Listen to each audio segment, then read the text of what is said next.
Hello, trading is closed on July 3rd, 2019. Let's go over our calls. Yesterday, I wasn't very impressed by the action. I said unless we gapped up smartly, lower prices should print. Here was my target. I said the prices could be much lower. Only thing that would kill the call would be gapping sharply in the undesired direction. And that's what happened. So before the market opened, the call was killed. This is the pattern with the early low. Friday's pattern also has the early low. Doesn't mean you won't gap up first. MEJT doesn't require us to retrace this, but 95% of the time it says 29.8054 should print. Now, a lot of these optional targets lately on this rally haven't worked. And optional targets don't really have to print, but those are the statistics.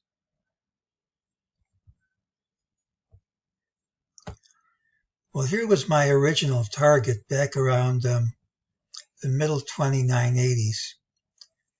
We've gone a few points higher. I guess the high was almost 29.96.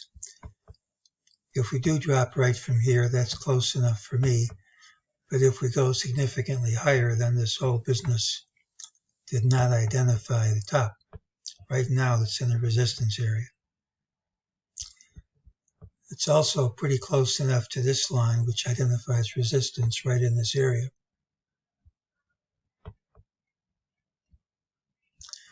We're trying to find blue B. If we're fortunate enough to find the top of blue B, and if the count's correct, we're going to be rewarded with the blue C going down.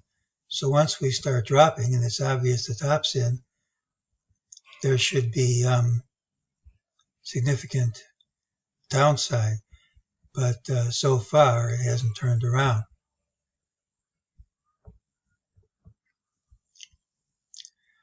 Well, no matter how high we go, you can always find some count that works. That doesn't belong there, does it? If we're in blue B, you can count this as an ABC, and C and A have a fib relationship. So it's one of the numbers that work, not the only number. That's the same one.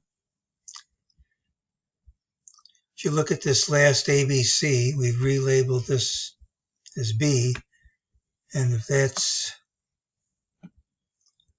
C, you've got some good fibs. You've got ABC with a good fib ratio. You can easily count 5 waves up, and wave 5 is equal to 1. So if we turn around from here,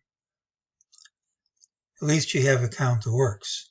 Somebody asked me how come I'm guessing with these counts. Well, the truth is, you are guessing somewhat. There are any number of counts that work. If you have a count that works, it's a candidate for the end of the move. If there's no count that works, at least you know it isn't a candidate. You don't really know ahead of time which one of these is going to pan out, but at least you're at one of the plausible places. Well, here's how I'm analyzing this. Start at the low of the day, close at the high of the day. It's a positive pattern, and it should lead to higher prices. If we don't get higher prices, if we gap down smartly instead, which is possible because of the hops and close right at the day's high, works 50% of the time when you're near an all-time high. You can flip a coin, at least 50% chance of gapping down. If we gap down, it's quite negative, but that hasn't happened yet, and I don't know if it will. We have a cup with a handle sloping up. It's an unstable pattern. Doesn't mean it has to drop Friday, but eventually this whole thing collapses, retraces, and goes down to the bottom of the cup. Right now, the volatility index and the old volatility index are printing bars completely under the lower Bollinger Band. It isn't a pinpoint indicator, but it shows excessive optimism by option players, and once it reverses, and once those indicators go over the band, that marks the top.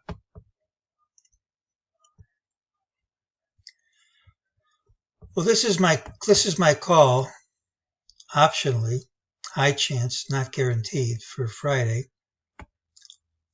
If we gap up, it's off the table.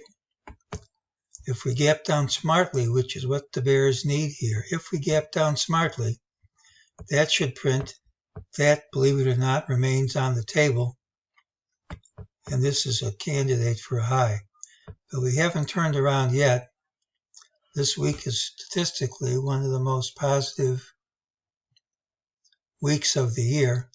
And even though this is a plausible candidate, and even though these numbers have to be seen at some point, until we see that gap down, this remains a candidate and nothing more. If we don't gap up, though, that's my target. And that's today's call.